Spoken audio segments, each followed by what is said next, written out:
Tonight, the city addresses bullying in schools. And the United States is in hot water over spying on its allies. Stay tuned for TrojanVision Nightly News starts now. Digital Production Center on the Troy campus with news from Troy University locations around the world. This is Troy TrojanVision Nightly News. Hello and welcome to Troy TrojanVision Nightly News for October 25th, 2013. I'm Haley Greathouse. And I'm Judson Garner. Thanks for joining us this evening. Well, we have been talking about the issue of bullying a lot this week, and some may not really think bullying is a big deal. And in a response, many would suggest to think again. The city of Troy felt the issue was so important, they held a town hall meeting to discuss the problem last night.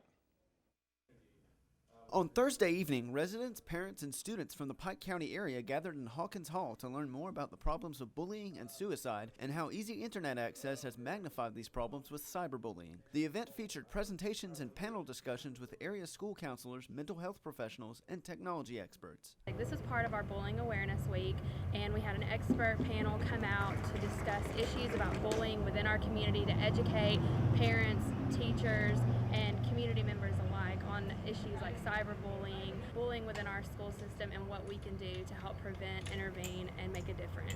The first presentation, The Silent Epidemic, was given by Dr. Brent Cosby, who works at the Laurel Oaks Behavioral Health Center in Dothan. Dr. Cosby focused on statewide suicide statistics among teens and college students and how to identify people who may be struggling with suicidal thoughts. The second presentation was given by Troy University's Chief Technology Officer, Greg Price. Price discussed the dangers children and teens face using technology, social media, and the internet. Then he discussed ways that parents, teachers, and school counselors can help stop or prevent cyberbullying, which is an increasing problem among young children and teens. One of the panelists at the meeting was Dr. Karina Valkyrie, Associate Professor of Psychology at Troy University. When we call names, it's no different than taking a very thin razor.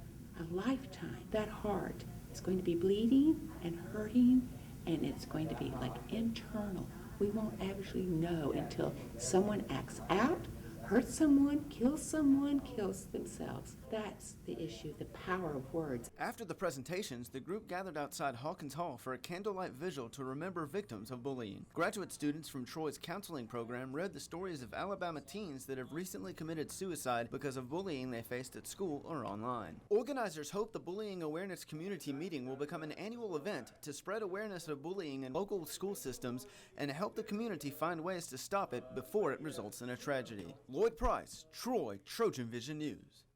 And tomorrow morning, the bully-proof 5K run is going to start on the downtown square around 8 a.m. and it may be a little chilly. We'll have the details on that coming up in weather. Project 19 is a big fundraiser that has been going on this semester in support for one Troy University student who is undergoing treatment for cancer. In some cases, when people think of fraternities, they may think of wild parties and rambunctious young men. But one fraternity on campus showed that there is more to what people may assume. Today we have a table set up for Project 19 helping Kaylin. Hopefully we can raise enough money that we can get some good support going. Kaylani DeCock was a Troy University student who has been diagnosed with Hodgkin lymphoma cancer.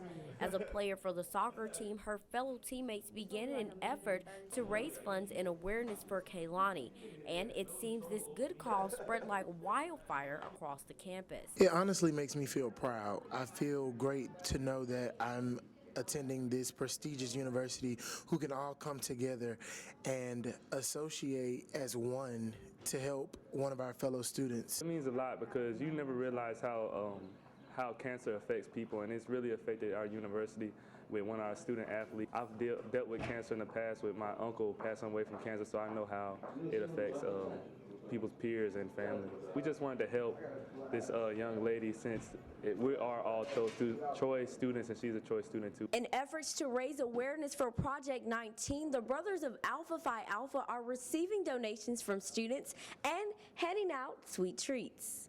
We are passing out candy as an incentive to get people to donate. Hopefully we can collect more donations than we pass out candy though. And and these young men don't plan to stop raising awareness for this cause, and they stated how others can get involved too. And support Project 19 wherever you see a table to help our fellow Trojans. Go to the soccer games when they'll tell you a lot more. Meet with soccer players or any organization, ask them about Project 19. Post inspirational thoughts, inspirational comments, continue to donate. Donating is always a great way to support. Christina Cook, Troy, Trojan Vision News. And the group has a Facebook page. Just search Project 19 on Facebook. Well, last night, the beauty pageant tables turned when the men of Troy took to the stage. Michaela Chenault has more. Thursday night in the Claudia Crosby Theater, a Troy University sorority held a beauty pageant for its philanthropy. And all the proceeds go to the Ronald McDonald House, which is our philanthropy of Alpha Delta Pi. The beauty pageant had an interesting twist.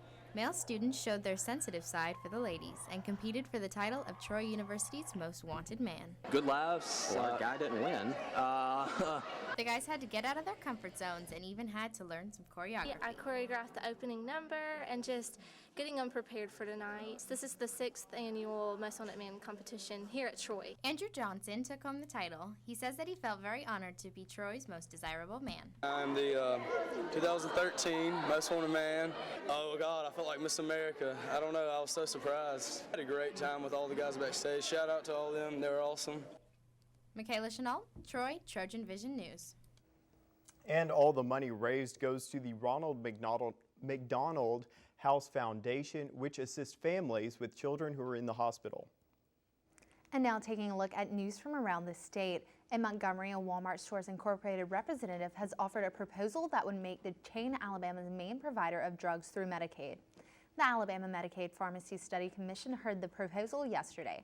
Walmart Representative Kevin McCarter said 78% of Alabama's Medicaid patients live within 10 miles of a Walmart store. And in Prattville, Chief Justice Roy Moore's former campaign spokeswoman is running for the state Senate.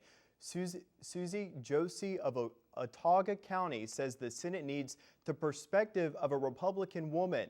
The Senate currently has 5 women, none of them are from the GOP. Also in Montgomery, abortion opponents are asking the state to impose tighter restrictions on doctors performing the medical procedure in Alabama. The state health agency held a public hearing on Thursday on a proposed rule that would drastically reduce the number of abortions a physician's office can perform without being considered an abortion clinic. And coming up, we'll look at some Trojan Sports. The football team will be back on the road facing one of the nation's best running backs. Danielle Percival will have a preview of that match coming up.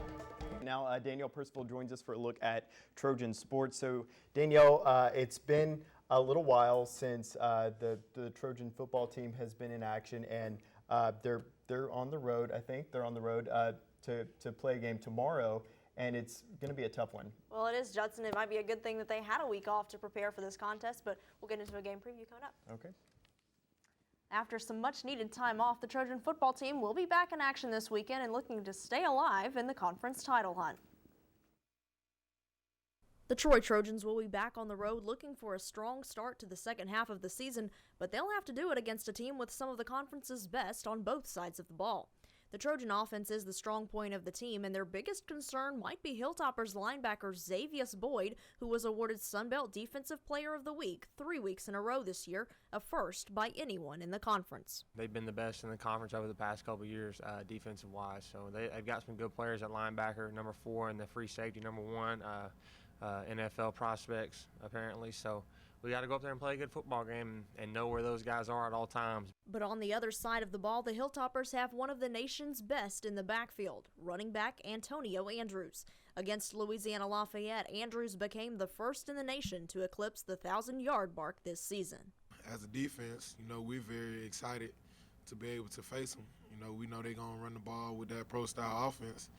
So, we can't wait. It's a challenge. A lot of people don't know, but we're real physical up front, so I kind of welcome that. So it's just going to who's more physical up front. This will be homecoming for Western Kentucky, but for Trojan quarterback Corey Robinson, it's a bit of a homecoming as well. The Paducah, Kentucky native will be back in his home state, and he'll have the opportunity to take on Hilltoppers wide receiver Jamariel Brown, who was his teammate in high school and became part of the Robinson family. You know, he moved in with us in high school. He was my best receiver, obviously, in my high school, and he's just we've grown into basically brothers.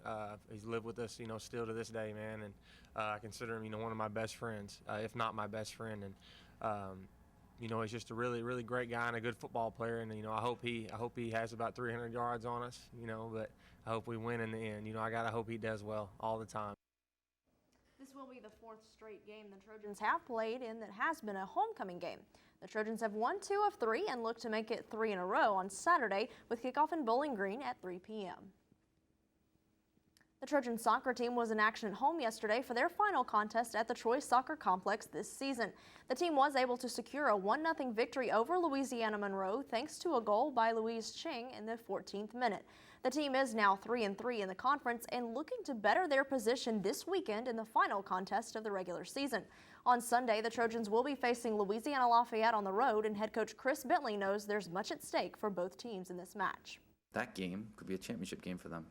They're right now up there tied for first. Well, they're actually a game out of hand because they have 2 games left, whereas Western only has 1.